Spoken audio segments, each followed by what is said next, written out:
Oh, that looks so good. Yes. Anyway, welcome back. It's the Let's Quit podcast. If you're one of the 5 people that watch via YouTube, you see that we are in our new studio. First podcast in the new studio. Yeah. So, sorry, we skipped last week. We were a little busy. Our talk lives, about it. Our lives are, falling apart right now. So we're going to talk about it.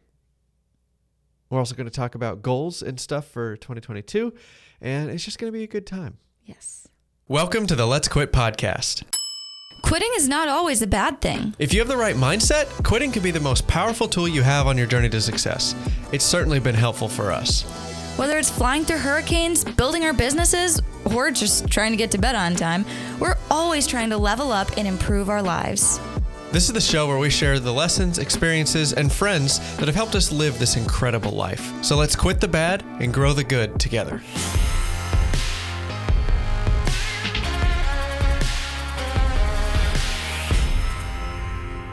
All right, welcome back to the Let's Quit podcast. We'd like to thank all of our new listeners, as well as our old listeners. I don't know, we might have a lot of new listeners.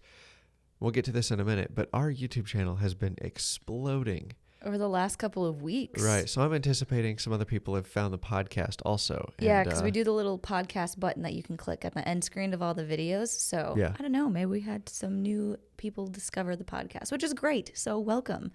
Come along for the ride. Well, let's just dive right in with the weekly recap then. So, yes, so it would technically be like, what, 2 weeks of recap? 2.5 weeks, geez. Okay, yeah, so let's back up. We got the key. So the last podcast, we said we had the keys to the commercial space. Yes. We said we were picking them up and we were going to be moving in. Yes. So we ended up getting the keys a little bit early because we didn't have to do much of a build out to this space because it was already like exactly what we wanted it to be. So it was just simple stuff like switching out the lights, putting some big fans in the warehouse, moving some outlets around, simple stuff like that. And so we got the keys like a few days before Christmas and we were like, yes, best Christmas gift ever, which is fine, which is good, but you're moving in at the same time as Christmas. So it's just, there's a lot going on. We were really busy and we did take Christmas Day off though, even though we were packing. We were moving in on the 24th, but dang it, we slowed down and we took the 25th off, which was really nice. Yeah. What else? It's been a crazy week of moving in. Like we showed a little bit in the last YouTube video. Go back and watch that if you haven't seen it. But like, oh man, moving into this space has been just amazing. I have not felt this much emotion in a very long time. It has inevitably induced some stress, but it has also relieved so much stress because we get our house back. We're no longer fulfilling boards in the living room. Like, don't get me wrong, I love that phase. I will look back on the phase of fulfilling boards in my living room for the rest of my life. But also, it's really nice to just live in a normal place and have like work to go to. Like I don't live in my work. I go to work and then I come home. Right. But I love what I do. So it's not even like it's a drag to go to work because I'm excited to come here. But then you have the stressor of like, all right, man, like we got to make rent. Like, let's do this. We've got to build while we're here. We've got to figure out where we want all this stuff. Well, it's a new set of problems. So when we were in the house, like anytime we bought a new piece of equipment or a tool or something like that, I would put it in its temporary home knowing that it was about to be moved. Yeah. Now, when we put stuff in this building, we're like, all right, at least for the next 3 to 5 years, it's here. Yep. Which helps because then we can start to build on that. We're not constantly shuffling things around. It's like, it's just so mentally relieving to put things in a spot you know it's going to stay for a while. Yes. So speaking of moving big tools to the spot that they're going to stay for a while, let's talk to them about renting the truck that we used to move everything here. So yeah, we had some friends help and everything, but like we got 800-pound pieces of machinery, multiple of them. Like we got the big joiner, we got the big 20-inch planer. Like we had a lot of equipment that was just too heavy to lift, too heavy to like put into the pickup truck bed. Right. Anyway, so we called a couple days before Christmas trying to find any place that would rent us a moving truck with a lift gate. If you don't know, some trucks have a ramp, which you've probably seen most of. That's what U-Haul trucks have. That's what most Penske trucks have. You know, the big yellow ones driving down the road. So that's pretty much good for just like rolling or sliding stuff up. Which into is the fine. truck. All of our stuff is on wheels, but the the little tool caddies that they roll around on wheels on are wider than those ramps are.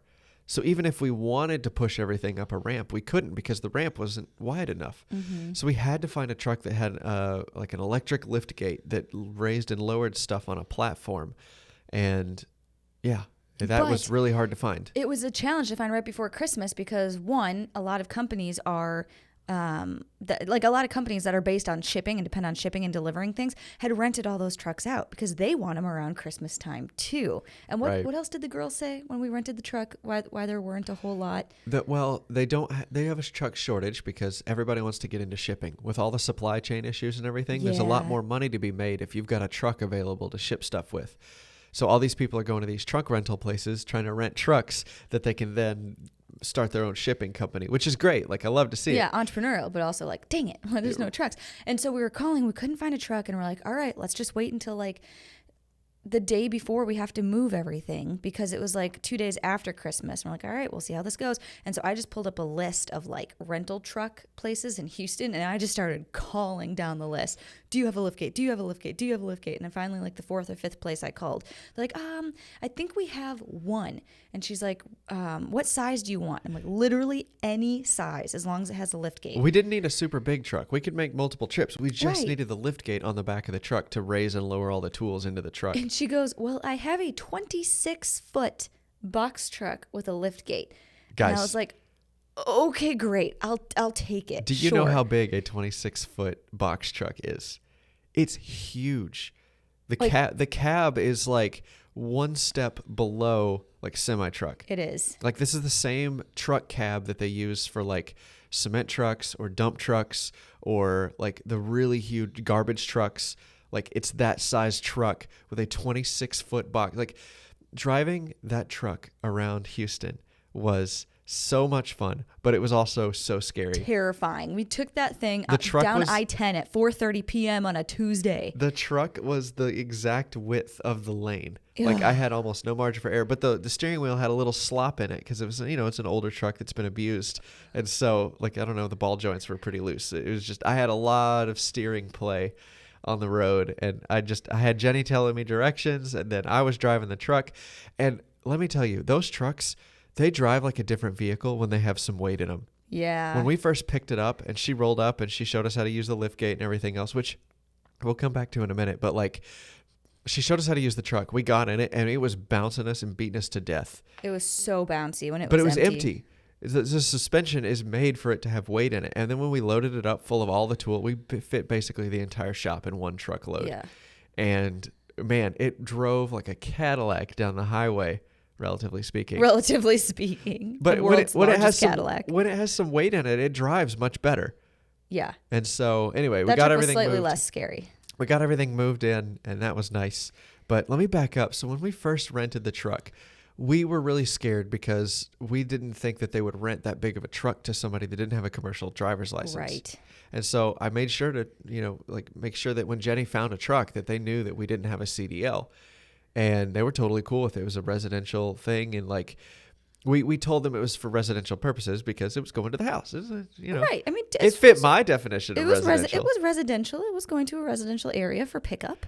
Anyway, so we signed the contract or whatever and checked the truck out. And she's like, all right, the truck's yours. Like, do you want me to show you how to use the lift gate, or do y'all already know? And we're like no, why don't you show us? Just to be safe. Let's just, Yeah, I've used one before. Refresh my memory. Just show me again like I don't know. Oh my gosh. Explain it to me like I'm 5. She was super nice. She's this tiny little thing. Like, she hopped up in this giant truck, pulls up. She's like, all right, here's the lift gate. She's like throwing it around. And like, she had really nice acrylic nails. Yeah, and I was worried she's going to break a nail. Nope. She had like nice leather flats because she worked in the office. So she was like in office attire, just throwing this lift gate around. But she flat knew how to use that truck. Yeah. Anyway, so she showed us how to use it. And she was really sweet. She just gave us the key. She was like, all right, here you go. Bring it back tomorrow night.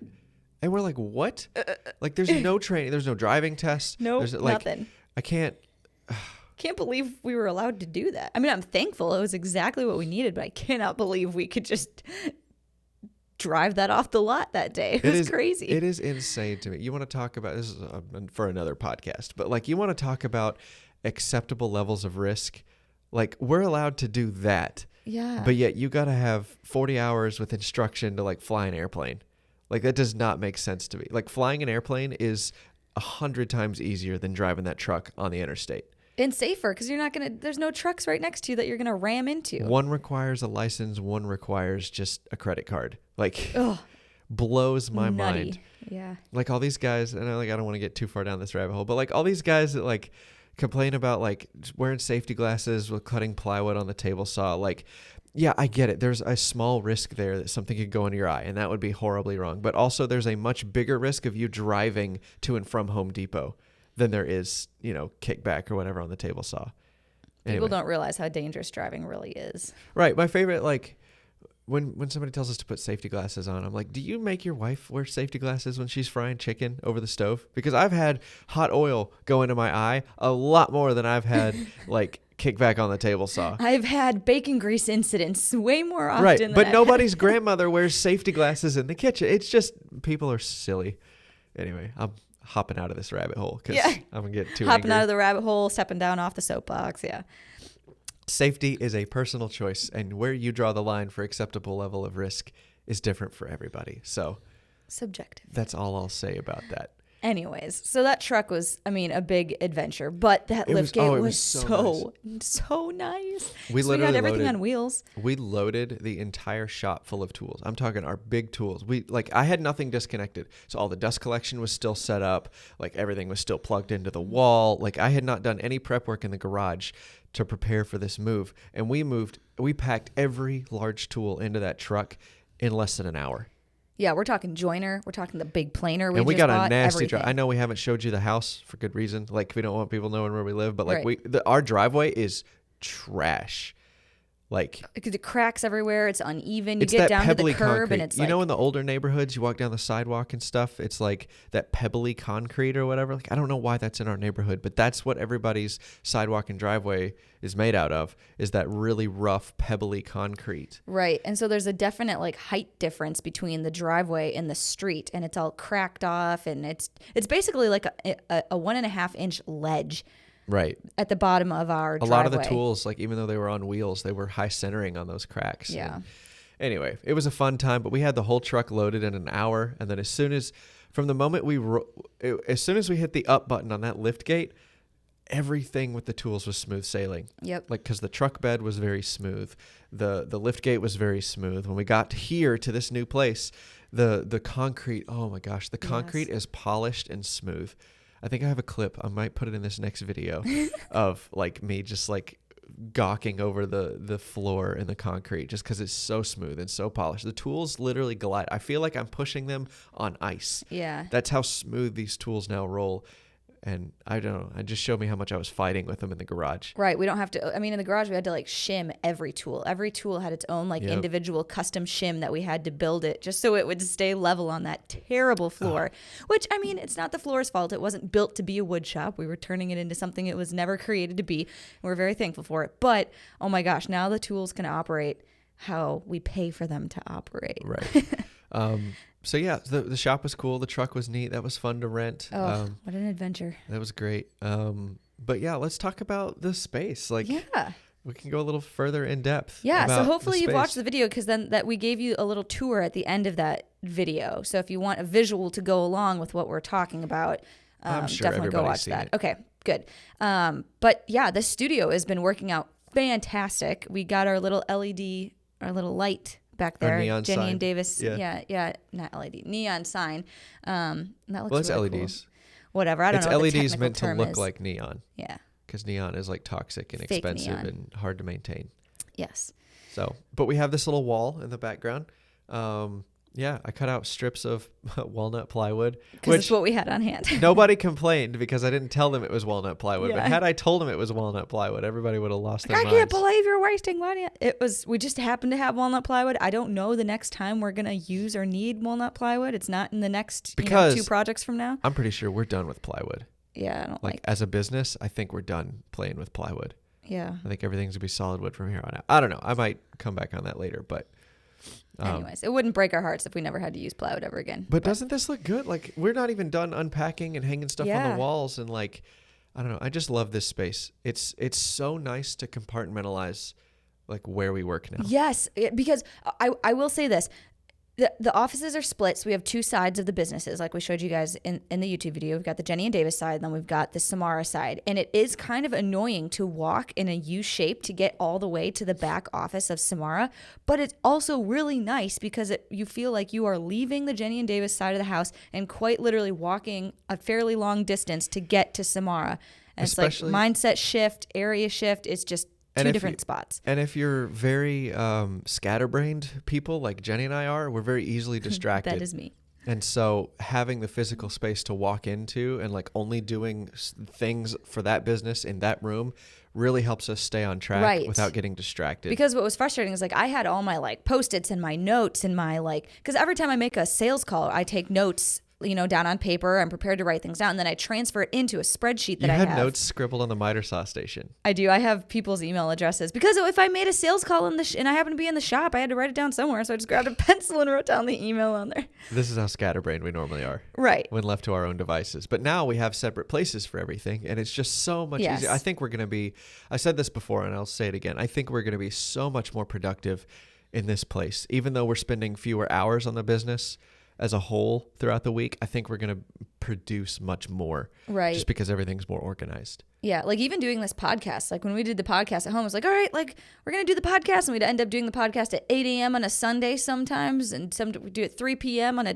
Tuesday just because we're using this room right now. We don't have time to clear it out and do a podcast. But now this is dedicated space. This can stay set up. Like this table is not moving. We had to, like when we recorded a podcast in the house, we had to pull the table forward. Yep. We had to turn out all the lights, turn on all the podcast lights. Then we had to get all the computer restarted because every time that we restarted the computer, it lost the cameras. And anyway, it was just a nightmare of setup. And now everything is going to stay permanently set up. When we want to record a podcast, we walk and we sit our happy butts in these chairs and we hit record. Yep. And then when we're done, we swivel the mics away and we go back to our other stuff. Mm-hmm. So, we're just so blessed and so thankful. It's been such a crazy ride. And we've only just begun.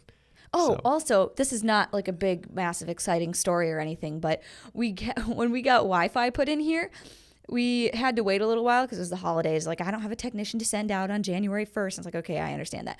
But our Wi-Fi guy came 4 hours early.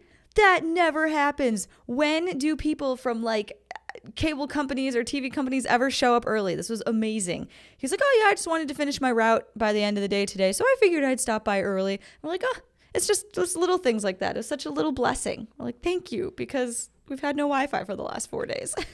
Yeah, that was also an adventure. We had no idea who did the Wi-Fi in this building, because in this building, they have both AT&T and Comcast run to it. Yeah. And we didn't know which one we had. Anyway, and it was very tough because we were told it was one thing and it ended up being another. And then it was just a nightmare. Yeah, it was bad. I don't feel like explaining it, but that was an emotional We got it all figured coaster. out, and it ended on a high note, because we great. couldn't have a security we have an alarm and security system now with video monitoring and everything throughout the space, but we couldn't have any of that turned on until we had Wi-Fi. And so it was just very nerve-wracking to leave all the tools, everything, here without an alarm, without cameras on it. But now we are fully armed. Let me tell you, this is the security system. We got it set up good. We're gonna get your face. We're gonna get your license plate number. We're gonna get your grandmother's maiden name. We're gonna get it all. We're gonna give you a colonoscopy. Maybe some fingerprinting. We're gonna know everything about anybody that comes through these doors. Yes. So that'll be nice. No visitors, by the way. Yeah, no visitors. We had to make that call. It's just a crazy world. We can't. It's unfortunate. I wish I could just throw the address on the Instagram and be like, oh yeah, stop by. We'll do meet and greets every other Friday at 2 p.m. It sucks, but that's anyway. Maybe there will be opportunities for meetups or something. Elite level supporters or something like future. that. Yeah. Yeah. So I don't know, but just sorry if you were looking forward to coming and seeing us. It's just sorry, it's just not going to happen. Yeah, I wish we could do it, but we come to events, we come to other things, so you can definitely run into us and see us. Speaking of which, we spent New Year's Eve in Waco. Yeah, and we met some people. We were just chilling at a distillery, Balcones Distillery, just having some drinks, waiting for the new year to start, and we got recognized by a couple people. So, hey, if you're listening to this, it was nice great to meet you. Yeah. So That was fun. Yeah, so we took a little break. So we were like going hard. We were like moving in. And then literally the next day we just packed up and went to Waco with some friends for the weekend, and it was fun. Yep. And then New Year's Day we spent fishing. We had a buddy or a couple friends that went to Baylor, and they sort of knew the area, and they took us to Lake Waco, and we were just fishing. And just had a really nice, relaxing day. Yep. Which was well needed. Very much so. And then we went to bed and woke up and it was 30 degrees in Houston. Oh my gosh, yeah. We had a huge cold front come through. Yeah. And like last night it was rattling the windows. Like I almost couldn't sleep because it was like the wind was so strong. So now it's 30 degrees and I think the temperature should stay below 80 for like the next week, which is finally because it's January. Yeah. It's January. It feels like winter now. It does. Finally. Took long enough. Yeah, it took 85 degrees Fahrenheit on Christmas Day, but here we are. Oh, well, have we forgotten anything about the weekly recap or 2 weekly recaps? Gosh, I don't think so. Did we buy anything else that was like, interesting? We're just working on, getting more shelving in here, bookcases, kind of organizing. We've moved all the big stuff in, so now we're just kind of organizing all the little stuff at this point. Yeah, so we're enjoying the new space. We're trying to move in. We're trying to get regular work hours. We got a new guy that's going to come help us edit videos. Yep. So we'll see how that pans out. We're super excited to have him here to help us out. That's about it for the weekly update. That's it. So stay tuned for more YouTube videos with, tours and kind of watching the progress of where we put things. I think you said you were going to do a video on maybe like shop efficiency or where you were going to put all the tools and stuff like that. We'll see. We'll see what ends up getting into the camera because sometimes we got to get stuff done and we can't slow down to record it all. So, but yeah, I guess we'll play the transition music to go to the title topic.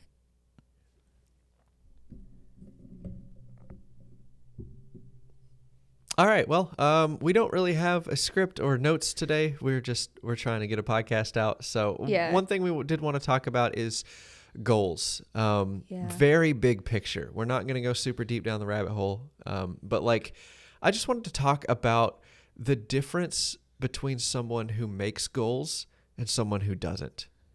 Mm-hmm. Like just living the lifestyle as a goal-oriented person. And this is something that like, I didn't realize that I did until I saw a bunch of people not live that way. Yeah. I don't know where I picked this up. I don't know how I learned this, but like, I know I'm a productivity junkie. Like I used to think that I wasn't, but then I started. Oh, you are. Well, like your brain tries to hide its true self from you because it's embarrassing. But like, I started listening to productivity podcasts and stuff like that in high school when I was mowing the grass at golf courses. And I don't know. I started objectifying the goals that I wanted. And I'm like, okay, if I want this, I have to break that into smaller steps in order to achieve it. Yeah. And I just developed this goal setting and achieving pattern in life. And it's unconscious. Like if I want something, I'm automatically trying to think of, okay, how do I break that into smaller steps? What do I need to do to start this? What do I need to do to go to that? And we hear a lot of times from people, and we see a lot of other people in our lives too, that just don't think that way. There's definitely downsides to thinking everything's goal oriented because you never enjoy what you have. Yes, that is hard. So we'll talk about that in a bit, but just we realize that Jennie and I are both very goal oriented people. And for people that are stuck or they don't know where to start, they know they want something better. They know they want some sort of outcome, but they don't know how to break it into smaller steps. That's sort of what we wanted to talk about today through the lens of New Year's resolutions. So that's why the title of the podcast is what it is. Yes. But we're going to give you a better toolkit, or at least our toolkit on how to achieve goals instead of just arbitrarily setting a New Year's resolution and then hoping you meet it. So I'm going to go to the gym more. March comes around. I don't go to the gym anymore. Yeah. Yeah. So that's sort of the title topic today. So I guess the first thing is, are you goal oriented or not? And it's okay if you say like naturally you can change. It's not like you're Everybody stuck. Wants to be goal oriented. Everybody's like, oh yeah, I'm a goal oriented person. But like seriously, take some inventory and like, hey, are you the kind of person who when you want something, you look it up, you like consume it, you figure out what it is, and then you say, okay, now what do I need to do in the actual world to go get that? Mm-hmm. If you don't if you don't know if you're that kind of person or not, you're probably not. And that's okay. There's nothing wrong with that. It's just we hear from so many people who want to start a business or who want to do what we're doing or some version or their own version of it. And they just don't know where to start. And it to us, like we've done it several times, so it seems obvious to us. And maybe we take that way too much for granted. But we start with, okay, what is the actual outcome that you want? Let's give an actual example. We can follow along for this story. I mean, the commercial space for one was a big goal we had for a long time. That's for us, but like what? I'm trying to come up with some hypothetical. Some perfect hypothetical goal that's also very detailed and perfectly maps to every listener's life. Yes, let's just figure that out here in 5 seconds. No, so like the one we use in the business mindset program is like buying a new truck. Yeah. Let's say you're a woodworker, you like building stuff, you just want to sell enough that you can pay for a brand new pickup truck if that's your goal. So first off, you got to know what pickup truck you want. Right. You can't just say pickup truck. Like, what do you want? Do you want a Ford? Do you want a Dodge? Do you want a 1500? Do you want a 2500? What do you want? Right. Like, you want a dually? You trying to pull a trailer with it? Right. Do you have a boat? Like, what are your needs? What do you need out of a truck? Do you just want to drive a truck, or do you want, very specifically, do you want the Ford Raptor? Do you need a cab to fit your kids in the back? Do you want a long bed, a short bed? So I guess step one of when you're setting a goal is write out as much detailed information of what the outcome will be once you achieve it. Yes. The make and model of the truck. What year is it going to be? How many miles does it have on it when you buy it? Like the color of it. Like everything needs to be written out. Mm-hmm. And that way you know what you're aiming towards, because you can't break it into smaller steps if you don't know what it is you're chasing. Right, because one of those trucks may cost, $50,000, and one of those trucks might cost $75,000, depending on what you want. What do you have to trade in? Right. Like, are you willing to wait a year until car prices come down from where they are right now? Or do you really want this truck like tomorrow and then figure out how to pay for it later? Like, that's all up to you. You got to figure out what it is that you want. So I guess it's figuring out when and exactly what it is that you want. Mm-hmm. And then from there, you reverse engineer how to get it. So if let's say that you want an $80,000, you've written out all the stuff for your pickup truck, and it's going to be an $80,000 pickup truck. I mean, you want the limited edition, everything. You've got some aftermarket stuff you want to put on it. You want one of those beds where you hit the button and the bed opens for you? Yeah, like the electric bed cover. Like, you want all the bells and whistles in a truck.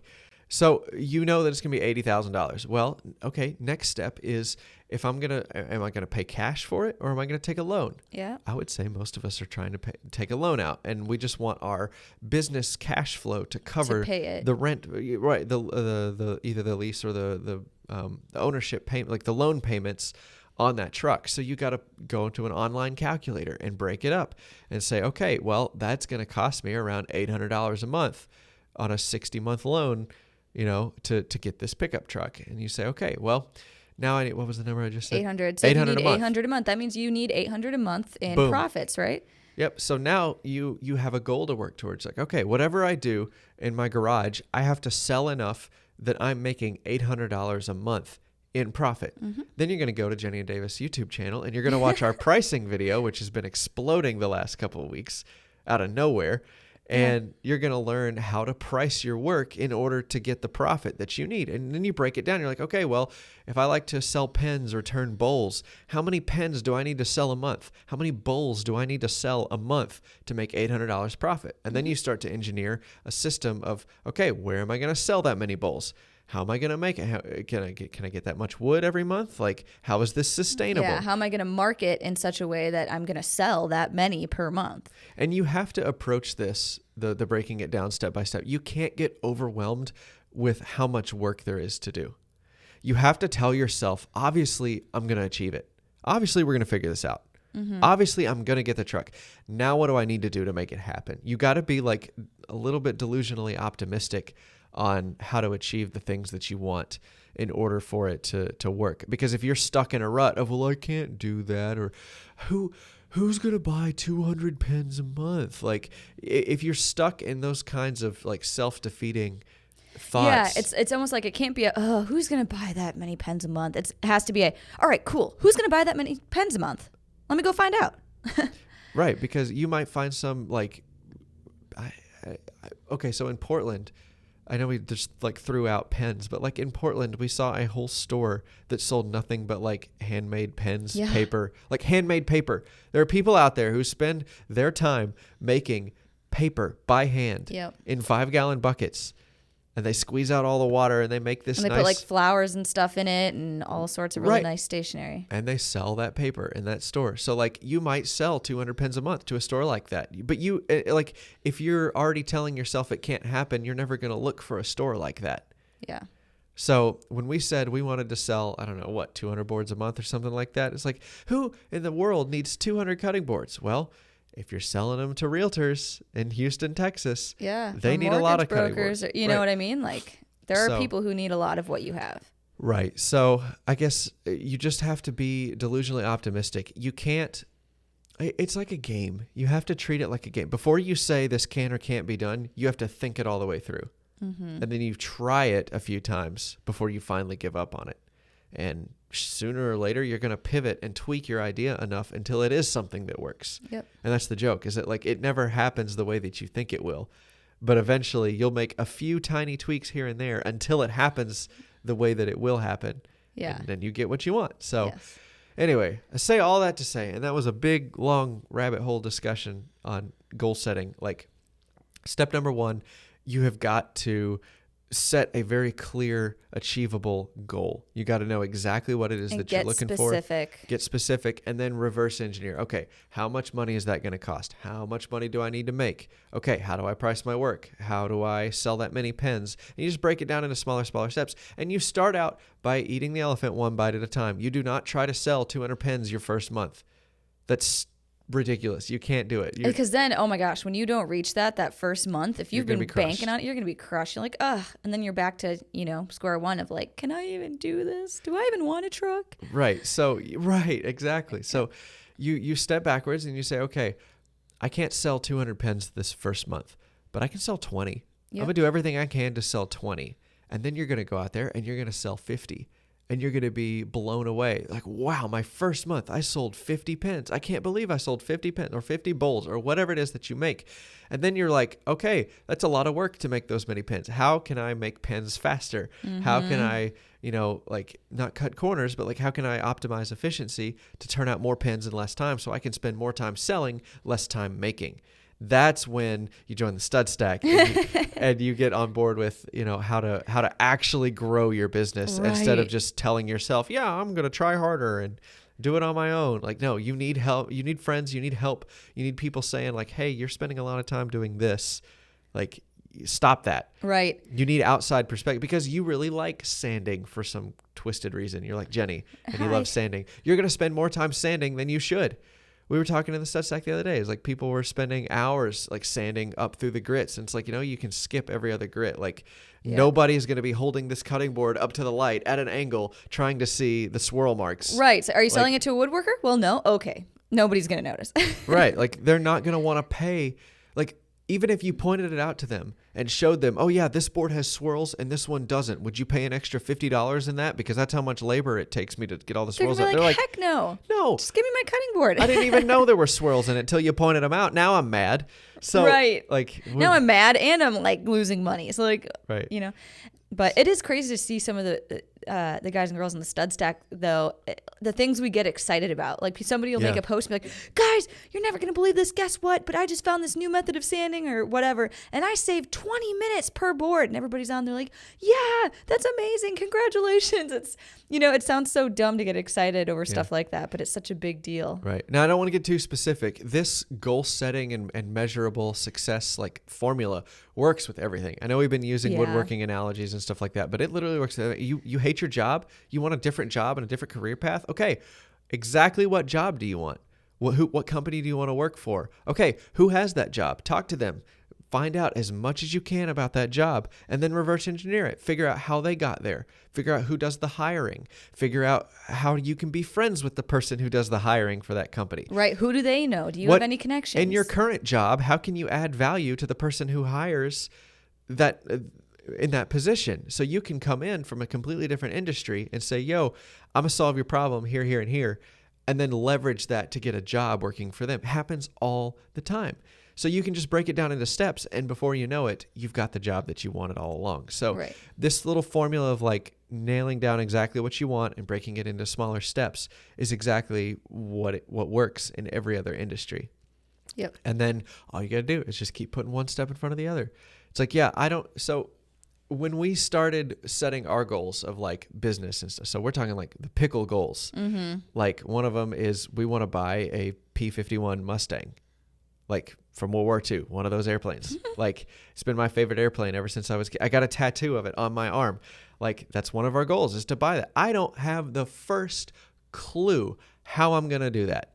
I know how much they cost. I know how much they cost to maintain. I know how few people own them. Like, you know how few options there are for buying one. But all I know is that I need to build some sort of business that makes a lot of money before I research any further in how to buy one. So we're starting businesses. We're starting the YouTube channel. Now that's not the reason we started all this, but like this is one of our lifelong goals is to buy one of these airplanes. And so we're starting with, a small media company. We're starting with a woodworking business to learn how to buy and sell a commodity like furniture. And hopefully we can take that formula, apply it to other places, and end up with a giant pile of cash. And then one day, I can start, okay, now do the networking part. Who do I need to know in order to buy one of these airplanes? Mm-hmm. Oh, I got to know Jack Roush or people connected with Jack Roush because he owns like 3 of them. Okay, cool. We're going to figure that out. But you just got to take it one step at a time. You do not need to know the entire game plan before you get started. Yep. If you can take one step, if you know, hey, I can make a little bit of progress. I know that I want to buy a nice truck and I can't sell 200 pens this month, but I can sell 2. You know what? I can scroll through my contacts and I can call people I haven't talked to in a while and I can sell 10 to 20 pens today. That you can do. Yeah. And it's stacking little success like that, like bricks. You'll end up with a big wall towards your goal.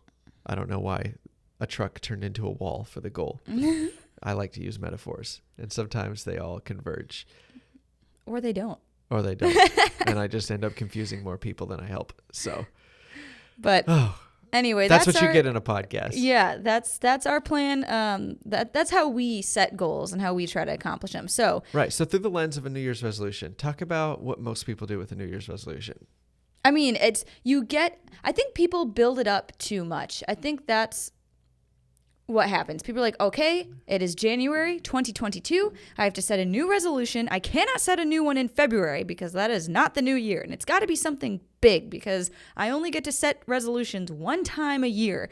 And so people are like, I want, to lose 70 pounds and I want to be doing bodybuilding competitions by June. That is my New Year's resolution. And then, but you don't even go to the gym. You don't even have a gym membership. And so then you're really disappointed when you get to February and you're like only going to the gym every other day because you haven't built up the reps of like, you haven't developed yourself into a person who goes to the gym all the time or who does the little things that all add up to, becoming a professional bodybuilder or whatever.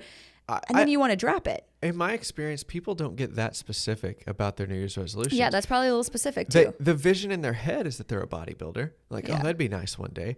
But their resolution is, oh, I just want to be more fit. I want to be more fit. Yeah. I want to be more healthy. It's like, okay, but that's a very soft goal. You have not very detailed, like described what it is that you want. Do you want to be the person that goes 3 days a week? What is fit to you? If you want to be healthier, if you want to be fit, write out what that looks like. Because fit's kind of a big goal. Like, right. What do you mean by fit? Right. Now, you don't have to do everything. Set the bar low, okay? Like, you do not have to do, you don't have to eliminate all junk food. You don't have to go to the gym 8 days a week. Like, you don't need to do everything in order to achieve your goal. All you got to do is figure out, okay, I will be happy if I can do X, Y, or Z behavior by this time next year. And then break it down. Okay, well, first thing I got to do is I got to sign up for a gym membership. Oh, but the line's long. Everybody's signing up for gym memberships in January. I'll do it later. No? Okay, well, go get workout clothes. If that's too big and scary, go get some workout clothes. You can go to Target. Right. You love going to Target. Go to Target, buy some gym shorts, and make that your first step. And then you're excited to wear your gym shorts to the gym the first time. And you're willing to stand there in the line because everybody's checking out your butt while you're wearing your new gym shirt. Like, you do whatever you need to do to take the next step. And before you know it, now you're going to the gym once a week. Okay, well, I don't have anybody to motivate me to go. Okay, so you make a friend at the gym. You don't even go to work out. You go to the gym to make a friend with somebody that you can go and work out with at the gym. You make that your goal. And then before the end of the year, as long as you keep taking little baby steps, by the end of the year, you'll be going to the gym 3 times a week. Yep. So I just think that when it comes to, and to your point, I think a lot of people put too much pressure on the New Year's resolution. Yeah. They try to go too big. They don't detail out what they need to do. They don't get an action plan together, and then they just forget about it. It all kind of falls apart. Right. And then over time, it's like, you come up with little excuses. Right. You sort of have to dangle the carrot in front of yourself of like, oh, I want new shoes, or, oh, I want new, like, I don't know, a new tank top or something to go to the gym. Like, you got to use that to your advantage and use that to leverage taking the next step. So anyway, that's another little trick that we use when we set a goal for something that we do not want to do. That's what we do, is we find what part of it we're even the least bit excited about, and we go 100% that direction. Like, okay, cool. Now I'm excited to use my new clothes. And then, okay, fine. I'll go stand in the line and get the gym membership. Yeah. So anyway, that was a lot of talk. I hope it was helpful. What's up? That's all I know. You got anything else you want to talk about? I think that's pretty much it. You guys have been caught up on the journey of moving into the space, and we talk goals. Oh, I'm sort of sick. Oh, yeah. Should talk about that. So if he sounds extra stuffy today. We went fishing. So last little bonus thing. We went fishing. We forgot to talk about this in the recap. We went fishing the other day in Waco, and for some reason, East Texas, the allergies are just crazy. Like, I've lived all over the country, and I've never had allergies as bad as I have them in East Texas.